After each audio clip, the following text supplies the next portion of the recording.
सबको जय मसीह की, प्रेज द लॉर्ड। मैं उम्मीद करता हूं कि आप लोग सब बहुत अच्छे से होंगे और प्रभु की आशीषों में बढ़ रहे होंगे। इससे पहले कि हम आज के वचन में जाएं, आइए हम छोटी सी प्रार्थना कर लेते हैं। धन्यवाद धन्यवाद परमपिता परमेश्वर, राजाओं के राजा, मेरे प्रभु यीशु, मैं धन्यवाद देता हूं इस समय के लिए।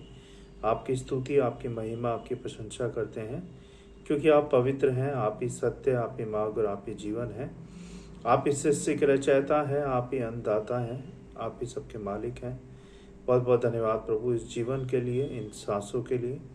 क्षमा कीजिएगा जो भी जाने अनजाने में हमने पाप किए हैं, हमारे सारे पापों को क्षमा करें, हम सबको शुद्ध करें, पवित्र करें, अपने लायक बनाएं और होने दे प्रभु के तेरे वचन को हम समझ पाएं। हम सबको बुद्धि समझ ज्ञान दें कि तेरे वचन को हम समझ के उस पर चल पाएं और दूसरों को तेरे वचन को बता पाएं। प्रभु जी, हम सब की सहायता मदद करें। शैतान की देखी अनदेखी शैतानी शक्तियों को हमसे दूर करें। परमेश्वर, हम सबको बुद्धि दें। प्रभु जी, सहायता करें।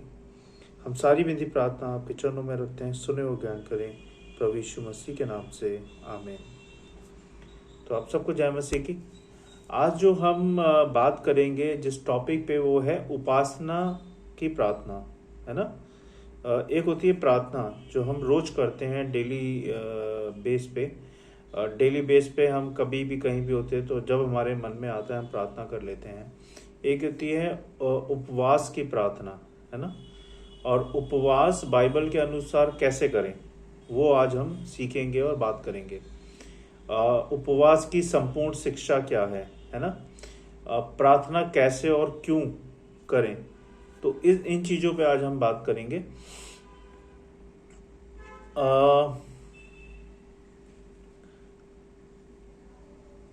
सबसे पहले हम जो बात करेंगे, उपवास का अर्थ क्या है ना। उपवास का अर्थ क्या है, फास्टिंग का मतलब क्या है। तो उपवास प्रार्थना किसी प्राथमिक उद्देश्य पूर्ति के लिए या विशेष कार्य अथवा निर्णय के लिए जल और भोजन से अलग रहकर समय को प्रार्थना एवं आत्मिक संगति में बिताने की प्रक्रिया को उपवास कहते हैं। उपवास अपने आप को परमेश्वर के सम्मुख नम्र और दीन करने की प्रक्रिया है। सब आप समझ गए होंगे, जो यह बताती है कि हमारी निर्भरता परमेश्वर पर है। जब हम उपवास करते हैं तो हमारी निर्भरता परमेश्वर पर है। जब यूहन्ना के शिष्यों ने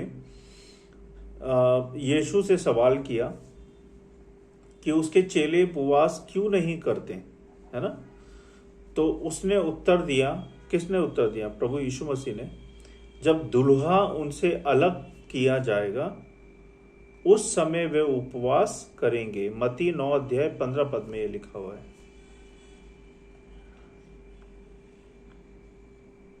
अब उपवास का बाइबल से संदेश क्या है उसके बारे में हम जानेंगे।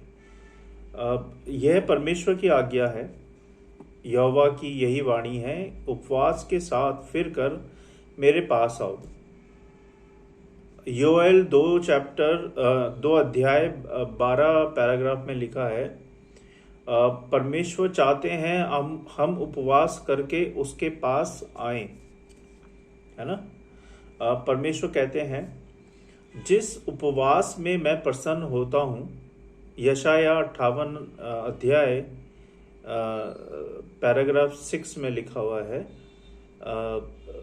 अर्थात परमेश्वर के हृदय की चाहत उसके लोग उपवास करें और परमेश्वर पर पूर्ण रूप से निर्भर हों, तब परमेश्वर उनके देश को और उनके परिवार को आशीषित करते हैं, है ना।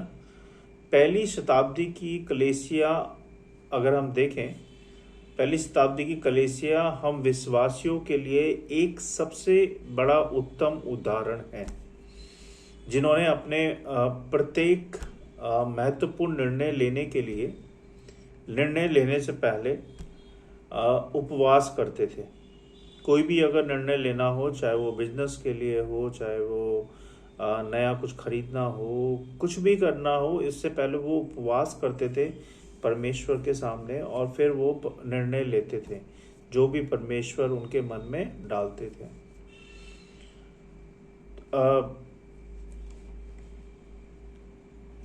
पहले के लोग ऐसे करते थे। अभी के लोग ऐसा करते हैं या नहीं करते हैं मुझे नहीं पता, लेकिन करना चाहिए, है ना। जब हम परमेश्वर को प्रथम स्थान देते हैं अपनी ज़िंदगी के अंदर, जीवन के अंदर, हर चीज़ के अंदर, तो परमेश्वर भी आपको प्रथम स्थान देते हैं। तो अगर आपको प्रथम स्थान चाहिए तो परमेश्वर को प्रथम स्थान आपको देना पड़ेगा अपनी लाइफ के हर छोटे बड़े पड़ाव में। तो मैं कह रहा था कि हाँ,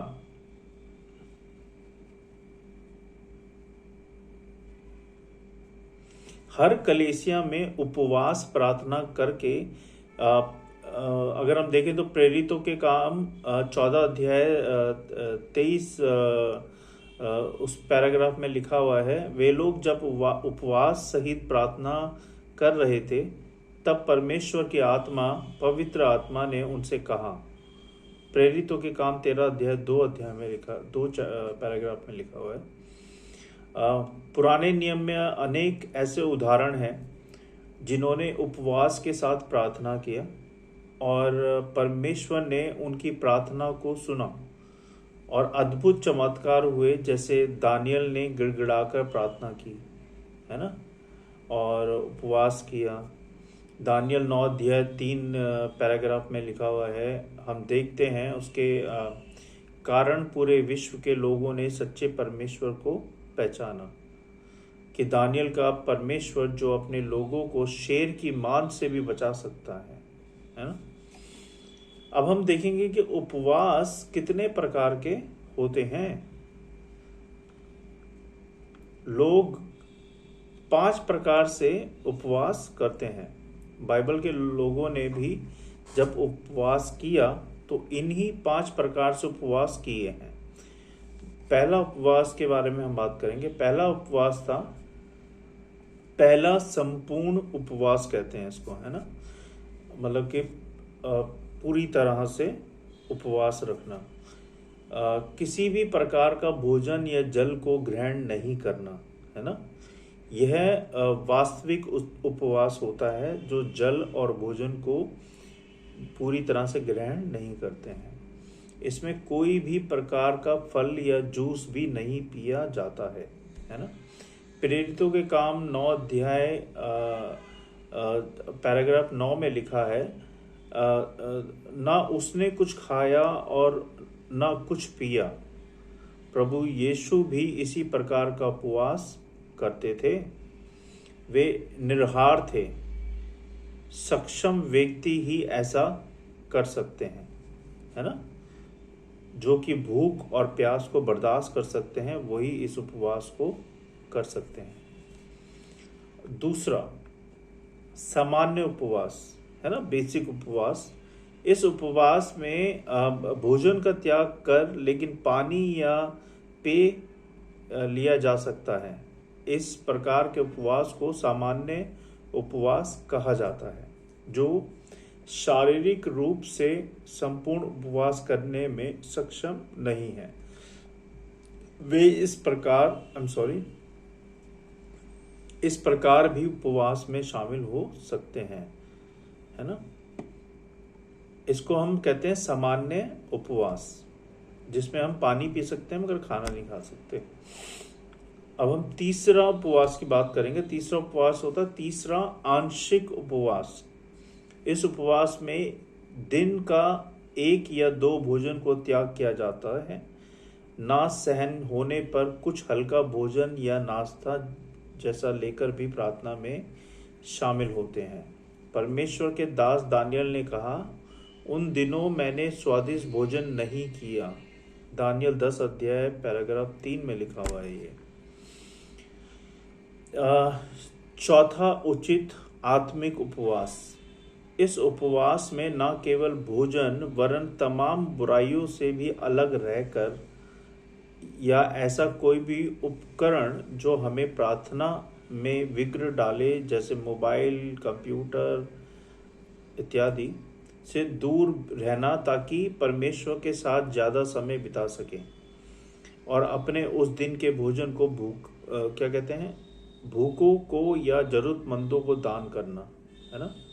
अगर आप मोबाइल और कंप्यूटर से दूर रहते हैं उस दिन में, अगर आत्मिक उपवास कर रहे हैं, तो भूखों और जरूरतमंदों को अपना भोजन दान करना, ऐसे उपवास से परमेश्वर प्रसन्न होते हैं। यशाया 58 अध्याय 6 पद में लिखा हुआ है ये।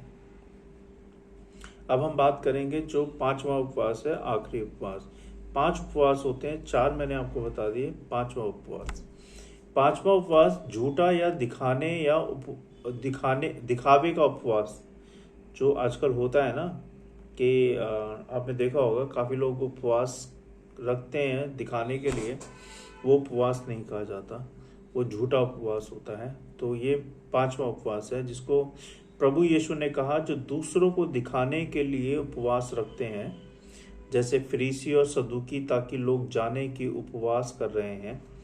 उपवास जो परमेश्वर को नहीं बल्कि लोगों को प्रभावित करता है, वह झूठा, पखंडी, दिखावे का उपवास होता है। मत्ती 6 अध्याय 16 पद में लिखा है और लूका 18 अध्याय 11 पद में लिखा है, आप चाहें तो पढ़ लीजिएगा। और उपवास कैसे करना चाहिए, उपवास के नियम क्या क्या हैं, वो हम बात करेंगे, ठीक है। लोगों को दिखाने के लिए या लोगों को प्रभावित करने के लिए उपवास ना करें, सबसे पहली बात और बड़ी बात। मत्ती 6 अध्याय 16 पद में लिखा है, प्रभु यीशु ने ये बताने से पहले कि कैसे उपवास करना चाहिए, ये बताया कि कैसे नहीं करना चाहिए। यदि हम लोगों को दिखाने के लिए उपवास करते हैं, तो अपने स्वर्ग के पिता से जो गुप्त में देखता है, उससे प्रतिफल या इनाम नहीं पाएंगे। अगर हम लोगों को प्रभावित करने के लिए उपवास कर रहे हैं, तो हमें क्या करना है, लोगों को प्रभावित नहीं करना है, हमें परमेश्वर के लिए उपवास करना है। दिखावे का उपवास ना करें। दूसरी बात, सामूहिक रूप से या कलीसिया में प्रार्थना करें, है ना। बाइबल में अनेक उदाहरण है जहां सामूहिक रूप से प्रार्थना की गई और परमेश्वर ने उस प्रार्थना में आशीष दी है। जैसे निनवे के लोगों ने प्रार्थना की और परमेश्वर ने पूरा का पूरा देश को नाश होने से बचा लिया। योना और यहोशापात राजा के राज्य में 3 शत्रु सेना ने आक्रमण कर दिया था, है ना। तब उसने उपवास प्रार्थना की और परमेश्वर ने उसे विजयी करवाया। तो आप प्रार्थना की शक्ति को समझें, उपवास की प्रार्थना की शक्ति को समझें। जो कोई भी सच्चे मन से परमेश्वर के लिए उपवास करता है, परमेश्वर उसको विजयी रूप से विजय देते हैं हर बात के अंदर, चाहे वो कोई भी बात हो। परमेश्वर के लिए कुछ भी इम्पॉसिबल नहीं है। हम लोगों के लिए इम्पॉसिबल है, मगर परमेश्वर के लिए कुछ भी इम्पॉसिबल नहीं है। अकेले या व्यक्तिगत भी उपवास करें, है ना। हमें अकेले भी प्रार्थना करना चाहिए। लिखा है, जब तू प्रार्थना करे तो अपने सिर पर तेल मल और मुंह धो, ताकि लोग नहीं बल्कि तेरा पिता जो स्वर्ग में है तुझे उपवासी जाने। मत्ती 6 अध्याय 17 पद में लिखा है ये। प्रार्थना के साथ उपवास करें, है ना। उपवास कोई भूख हड़ताल नहीं है। सबसे पहली बात, ये परमेश्वर के सामने नारा लगाना या हाथ पैर पटकना नहीं है, बल्कि नम्र होकर प्रार्थना विनती करना आवश्यक है। यदि उपवास में प्रार्थना नहीं है, तो वह उपवास नहीं है। मैं फिर रिपीट कर रहा हूँ, यदि उपवास में प्रार्थना नहीं है तो वो उपवास नहीं है। उपवास रखकर पूरे दिन बिस्तर में सोते रहने से भी वह उपवास नहीं होता है। आप ध्यान रखिएगा, उपवास रखकर पूरे दिन बिस्तर में सोते रहने से भी वो उपवास नहीं होता है। वचन के साथ और वचन के अनुसार उपवास करना जरूरी है। उपवास प्रार्थना में परमेश्वर के वचन का बहुत बड़ा महत्व है ना।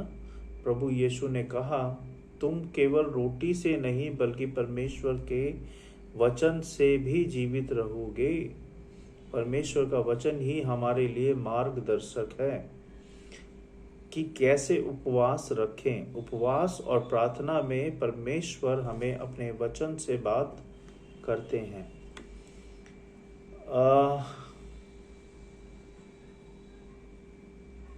पश्चातापी मन के साथ उपवास करें।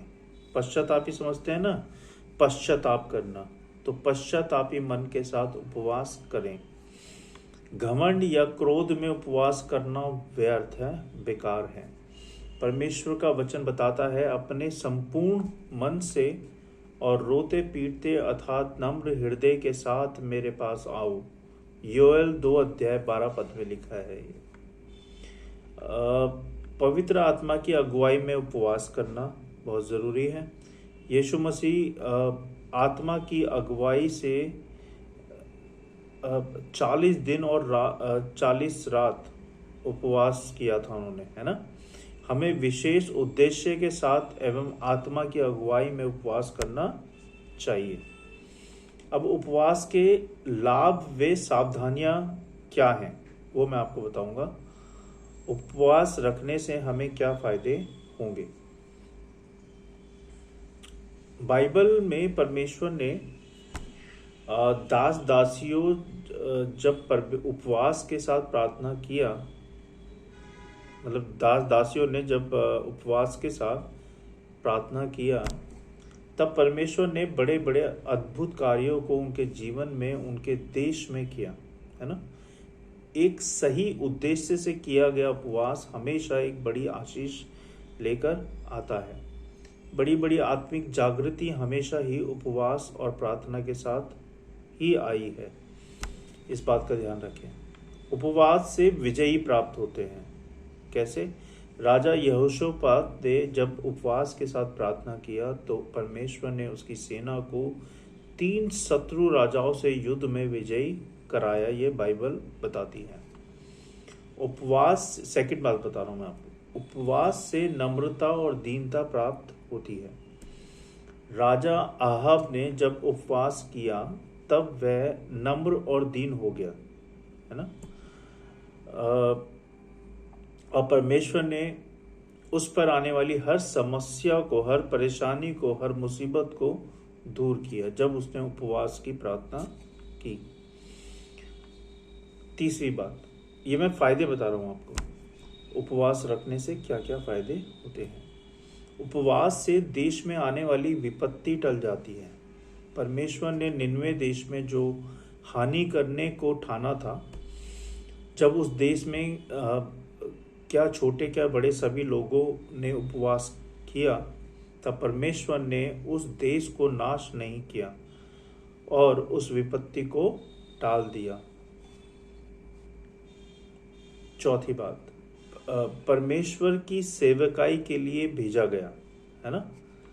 पहली शताब्दी की कलीसिया के लोगों ने जब तक एक साथ उपवास प्रार्थना की, तब परमेश्वर के पवित्र आत्मा ने पौलुस और बरनबास को सेवा कार्य हेतु भेजा। पांचवी बात, उपवास के द्वारा परमेश्वर समस्या का समाधान करते हैं। हर समस्या का, चाहे वो किसी भी तरह की समस्या हो, अगर आप सच्चे मन से विश्वास करते हैं, उपवास के द्वारा परमेश्वर हर समस्या का समाधान करते हैं। जब नेहमाया ने अपने इज़राइल की समस्या के लिए प्रार्थना और उपवास किया, तो परमेश्वर ने एक अन्य जाति राजा के द्वारा भी उपाय किया और समस्या का समाधान किया उनका। आप ये सारी बातें बाइबल में पढ़ सकते हैं अगर आपको पढ़नी।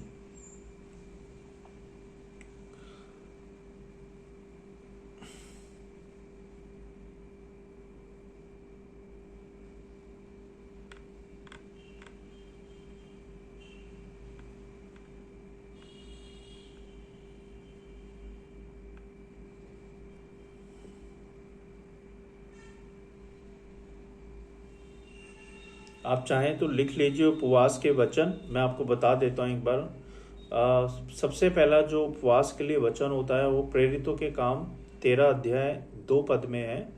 जब वे उपवास सहित प्रभु की उपासना करते थे तो पवित्र आत्मा ने कहा, मेरे लिए बरनबास और शाऊल को उस काम के लिए अलग करो जिसके लिए मैंने उन्हें बुलाया है।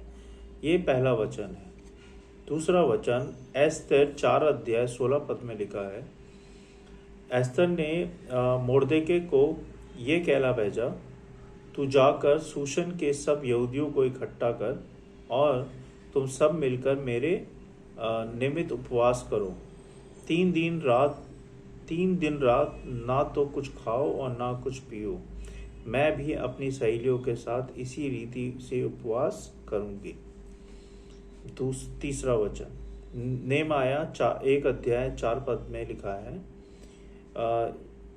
ये बातें सुनते ही मैं बैठकर रोने लगा और कितने दिन तक विलाप करता और स्वर्ग के परमेश्वर के सम्मुख उपवास और प्रार्थना करता रहा। चौथा वचन योएल 2 अध्याय 12 से 13 पद में लिखा है। यहोवा की यही वाणी है, अभी भी सुनो, उपवास के साथ रोते पीटते अपने पूरे मन से फिर कर मेरे पास आओ। मत्ती 6 अध्याय 16 पद में लिखा है, जब तुम उपवास करो तो कपटियों के समान तुम्हारे मुंह पर उदासी ना छाई रहे, क्योंकि वे अपना मुंह बनाए रहते हैं ताकि लोग उन्हें उपवासी जाने। तो ये वचन है जो परमेश्वर के उपवास के लिए आप पढ़ सकते हैं, देख सकते हैं। तो मैं उम्मीद करता हूं कि आपने आज उपवास के बारे में बहुत सारी बातें सीखी होंगी और मैं ये भी उम्मीद करता हूं कि आप परमेश्वर के तरीके से उपवास करेंगे और परमेश्वर बहुताई से आपके जीवन को संभालें, आपको बहुत बहुत आशीष दें। आइए हम सब मिलके प्रार्थना करेंगे, परमेश्वर के वचन को पढ़े जाने और सुने जाने पे आशीष दें। हे परमपिता परमेश्वर, हम धन्यवाद देते हैं आज के वचन के लिए कि आपने हमें सिखाया प्रभु कि हम कैसे उपवास करें, उपवास के लिए क्या क्या करें और क्यों करें। प्रभु जी, आपने ये सारी बातें हमें सिखाई, इसके लिए बहुत बहुत धन्यवाद परमेश्वर। हम सच में प्रभु उपवास करना चाहते हैं। हमें विश्वास दें, हमें सामर्थ्य बल शक्ति दें प्रभु, क्योंकि तेरा वचन कहता है कि तुम रोटी से ही नहीं बल्कि वचन से जिंदा रहोगे। तो वचन से प्रभु हमें जिंदा रख, हमें बातें सिखा अपनी, हमें समझा प्रभु, हमें अपने रास्तों पे लेके चल, हमारे पापों को क्षमा कर, हम सबको शुद्ध कर, पवित्र कर, आत्मिक रीति से हम सबको लेके चल परमेश्वर। और जैसा तू चाहता है हम सब वैसा करें। तेरी इच्छा पूरी हो इस जीवन में, घर में, परिवार में, कामकाज में, हर एक बात में परमेश्वर, क्योंकि सब कुछ तेरा दिया हुआ है, हमारा कुछ नहीं। हम इस काबिल भी नहीं कि प्रभु के तेरे जूते के पान फीतों को हम छू सके। हम सबको प्रभु आशीष दें। तू बढ़े, हम घटे परमेश्वर, तेरी महिमा हो, तेरी स्तुति हो। हम सबकी सहायता करें कि तेरे वचन के अनुसार हम तुझ में बढ़ते जाएं प्रभु जी। होने दे प्रभु, इस वचन की रखवाली करें, 1000 गुना करोड़ों गुना ये वचन फैले और सब सीखें प्रभु आपके वचन के द्वारा। सहायता मदद करें। बहुत बहुत धन्यवाद प्रभु, हर एक बात के लिए, हर एक आशीष के लिए और अभी तक संभालने के लिए, सब बातों के लिए। मैं सारी विनती प्रार्थना आपके चरणों में रखता हूँ, सुने और ग्रहण करें प्रभु यीशु मसीह के नाम से, आमीन। आप सबको जय मसीह की। और मेरी एक रिक्वेस्ट है आप सबसे कि अगर आप लोगों को मेरा ये स्पिरिचुअल चैनल पसंद आता है तो प्लीज़ मेरे चैनल को सब्सक्राइब करें, जिससे कि लेटेस्ट अपडेट्स आपके पास स्पिरिचुअल पहुंचते रहें और वर्ड ऑफ गॉड आपके पास पहुंचते रहें। अगर आपके कोई कमेंट्स हैं, कोई क्वेश्चन है तो आप मुझे लिख सकते हैं, मैं आपको उसका रिप्लाई करूंगा। और मैंने एक क्या कहते हैं, वेबसाइट शुरू की है जिसका नाम है ई बाइबल फेलोशिप चर्च के नाम से। वो अभी गूगल साइट पे बनाई है, इट इज़ फ्री साइट तो अभी बनाई है, क्योंकि अभी हमारा बजट नहीं था कि हम डोमेन और होस्टिंग लें और हम अपना वेबसाइट बनाते, तो इसलिए हमने अभी फ्री गूगल साइट पे अपनी ये वेबसाइट बनाई है। और आप मेरे इंस्टाग्राम के पेज पे इसके लिंक को देख सकते हैं और यूट्यूब चैनल पे भी इसका लिंक डाला हुआ है, तो आप उस पर जाके उसको क्लिक करके वहाँ जा सकते हैं वेबसाइट पे। अगर आप वेबसाइट से भी जुड़ना चाहते हैं तो हमें लिखें, और हम आगे जाके बहुत सारी चीज़ें शुरू करने वाले हैं। अभी हमारा सारा कुछ ऑनलाइन ही होता है, जैसे कि हम पोस्टिंग जो करते हैं सारी स्पिरिचुअल वो ऑनलाइन करते हैं इंस्टाग्राम पे और अपनी वेबसाइट पे, और यूट्यूब चैनल पे हम प्रीचिंग वीडियो बनाते हैं वीकली बेस पे। कभी हम 10 दिन में बनाते हैं, कभी वीकली बेस में बनाते हैं, जैसे प्रभु हमें आगे रास्ता दिखाते हैं, तो उस हिसाब से हम आगे चलते हैं। तो आपको भी अगर हमसे जुड़ना है तो आप हमें लिखिए कमेंट बॉक्स में, हमें बताएं, हम आपको रिप्लाई करेंगे। और हम बहुत ही जल्दी संडे क्लासेस शुरू कर रहे हैं ऑनलाइन बच्चों के लिए। हम बहुत ही जल्दी बाइबल क्लास शुरू कर रहे हैं ऑनलाइन बड़ों के लिए भी। और बहुत ही जल्दी हम प्रार्थना शुरू कर रहे हैं फ़ोन कॉल्स पे, जूम पे, है ना, व्हाट्सएप पे, जिससे कि आप सब जुड़ पाएँ। बहुत बहुत धन्यवाद आपके प्यार और सपोर्ट के लिए जो मेरे चैनल को दिया है। आगे भी हम उम्मीद करते हैं कि आप लोग हमसे जुड़े रहेंगे और हम लोग ऐसे ही आपको परमेश्वर के बारे में बताते रहेंगे। Thank you so much. God bless you all for your love and support. Thanks lord. Thank you. Bye. God bless you. See you again.